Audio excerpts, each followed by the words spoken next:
चुड़ैलों का मेला।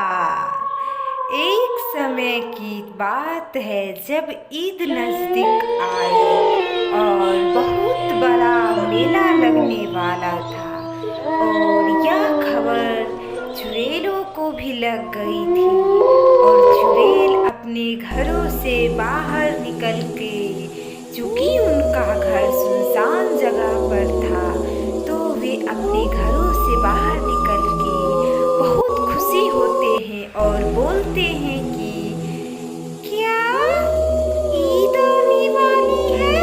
ईद में तो बहुत सारे त्योहार भी आएंगे, तो यह खुशी मैं अपनी सहेली चंपा चुड़ैल को बताऊंगी।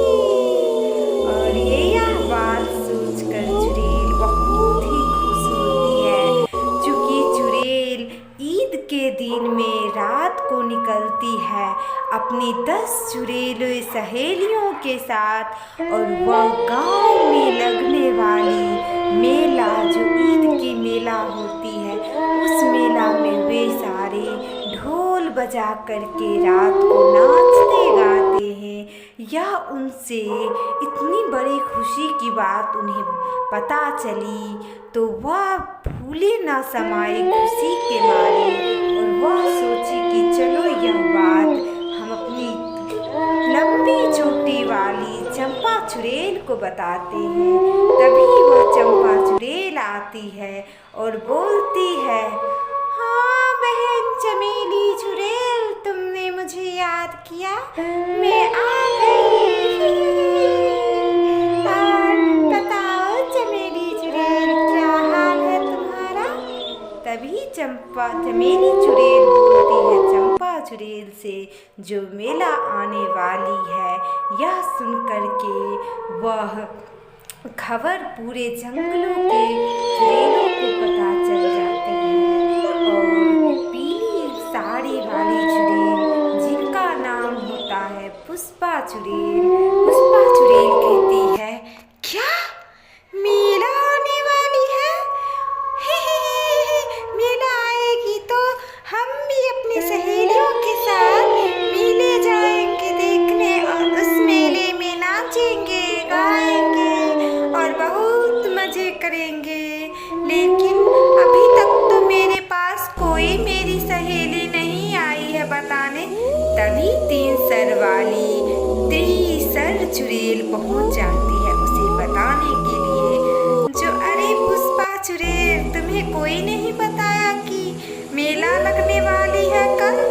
तभी वो पुष्पा चुड़ैल बोलती है उसके पास जा कर के, जो नहीं 3 सर वाली चुड़ैल, मुझे तो कोई नहीं बताई, लेकिन मुझे पता चला था जंगलों की थोड़ा थोड़ा खबर से, जो हाँ मेला का आयोजन हुआ है।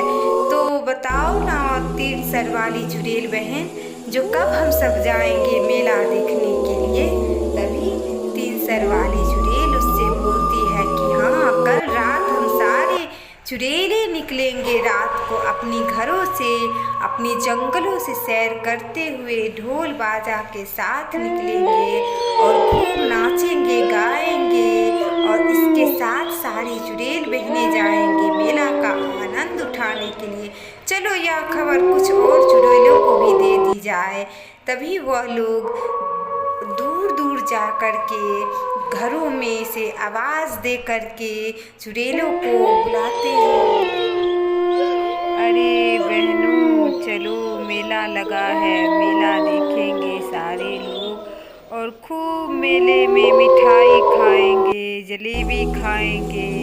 और यह बात सुन कर के बहुत सारे सब खुश हो जाते हैं। और पुष्पा चुड़ैल बोलती है, जो क्या बात है, कितने वर्षों के बाद आज गांव में मेला लगने जा रहा है, तो क्यों ना इस मेले का फ़ायदा उठाया जाए और इस मेले में बहुत सारी शक्तियाँ को भी पाया जाए।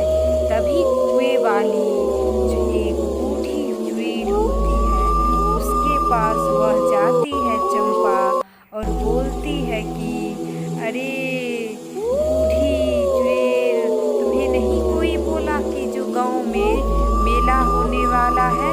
तभी वह बोलती है, नहीं, मुझे तो किसी ने नहीं बोला जो गांव में मेला आयोजित होने वाला है। तुम बहुत अच्छी हो जो मुझे बताई। इतने ही देर में वह गायब हो जाती है और बहुत सारे जो है वो इधर उधर घूमने लगती है। जो मेला की खुशी को लेकर के सब अपने अपने सहेली को बताने के लिए चली जाती है जो मेला होने वाला है। और इस मेले में, चूँकि ईद का जो मेला है, उस मेले में बहुत सारी बकरी भी आएगी और उस बकरी को गांव वाले सब लोग मार डालेंगे, क्योंकि ईद के दिनों में बकरी को ही लोग मार करके खा जाते हैं। यह मेला दिन को शुरू होती है, अगले ही दिन यह मेला शुरू हो जाती है। दिन के समय में गांव वाले सब पहुंचते हैं मेले में और मेले में बहुत सारे फल मिलते हैं, सब्जियां मिलती है और गांव वाले सब बोलते हैं कि कितनी सुंदर सुंदर सब्जियां मिल रही है। तभी बूढ़ी दादी माँ बोलती है, ठीक कहा तुमने, यहाँ तो बहुत सुंदर सुंदर सब्जियां लग रही है। तो इस मेले की तो बात ही अच्छी है, जो इस मेले में बहुत कम ही दामों में सब्जियां भी मिलती है, फल भी मिलते हैं। तो क्यों ना इस मेले की हम सब मिलकर के आनंद उठाएंगे। लेकिन तुम्हें पता है ना कि रात को इस मेले में निकलना सब बहुत ही मना है।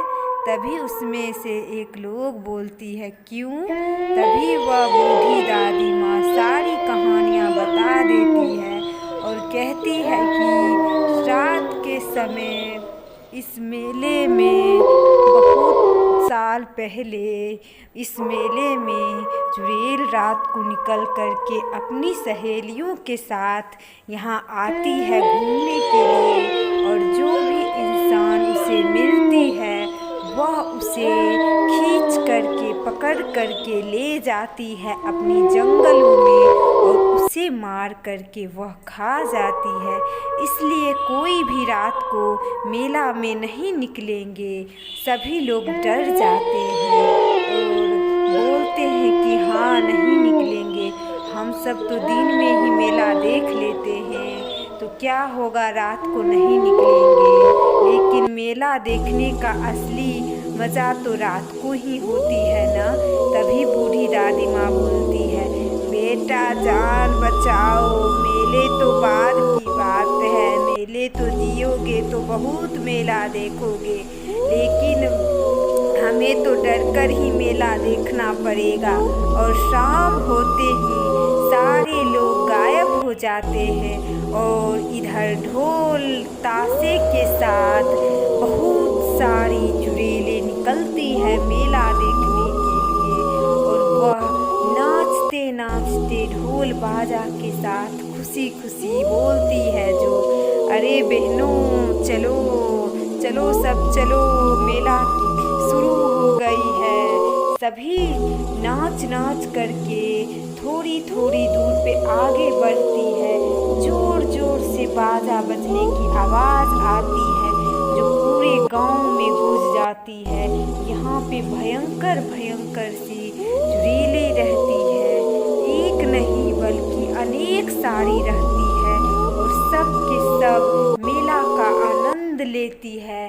सब पूरे सज धज के रहती है। एक चुड़ैल तो गहनों के साथ तैयार रहती है और सब फिर रावण के जलने वाली देखने को चलती है। बोलती है कि चलो, यह हमारे राजा जी हैं और इन्हें देख कर के हम सबको सीख लेनी चाहिए कि ये कितना बड़ा है और ताकतवर है। हम सबको एक होकर के इनके जैसा ही बनना है, ताकतवर। और सारी चुड़ैलें बोलती है जो, हाँ बहना तुम सही बोल रही हो, लेकिन इस मेले का तो आनंद हम लोग उठा कर ही रहेंगे।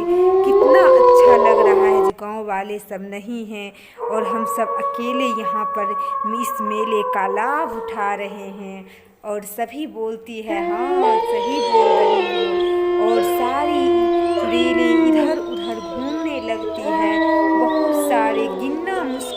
जाता है जो यह मेला ईद का है या यह मेला चुड़ैलों का है, क्योंकि यह मेला ईद का देखने को नहीं लगता। इसमें लोग से ज़्यादा लोग तो थे ही नहीं डर के मारे, क्योंकि उन्हें पता चल गया था जो इस मेले में यह सब होने वाली है, तो सारे लोग निकलना घर से छोड़ दिए थे और अपने घरों में ही बंद हो गए थे। लेकिन इनका फ़ायदा तो ये सारी डरावनी सी चुड़ैल उठा रही थी और वह बोली, जो अच्छा हुआ जो गांव वाले हमसे डरते हैं, ऐसे ही डरा करो हे गांव वालों, क्योंकि आज के बाद मेला पे हम सबका अधिकार होगा। हम सभी दिन में मेला देखेंगे और इस मेले में खुशी से जो मन होगा वो करेंगे। और इसके साथ यह कहानी समाप्त